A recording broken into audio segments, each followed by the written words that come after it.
The part that's really interesting comes after. So what we're kind of, the overlay that we are adding here is the explode step that I mentioned earlier. So when the initial artifact came in, it went to the DNR engine, and I mentioned that you can have a rule that says, if a artifact of type PCAP gets ingested, and maybe from a specific box or from with tags or any of those things, then I want to do something. Well, those that have used LimaCharlie for a while kind of know, the whole Lego blocks kind of architecture that we have. We really love to create features that can kind of really feed off of each other and be much bigger than the sum of their parts.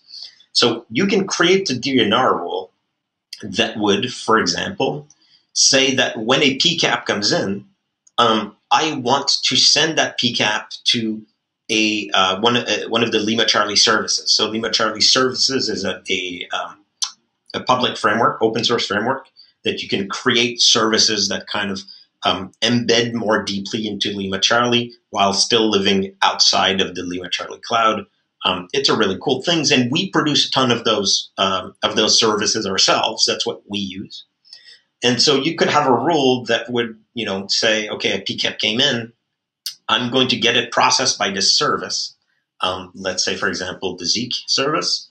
The Zeek service takes that PCAP and is able to explode it, right? It runs it through rules, through like its default pipeline, produces a bunch of log files.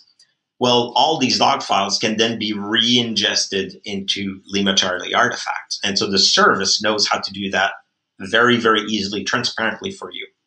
So what you end up with is the ability to say, okay, I'm going to take PCAPs in, and by the way, I want to have those processed by Zeek.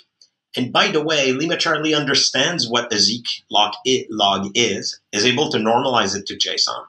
So now you can write DNR rules that operate on the Zeek format, right? So like Zeek will kind of summarize a lot of the information or extract a lot of interesting bits. So you can create rules that are based on those directly. So there's a feedback loop in there that's possible.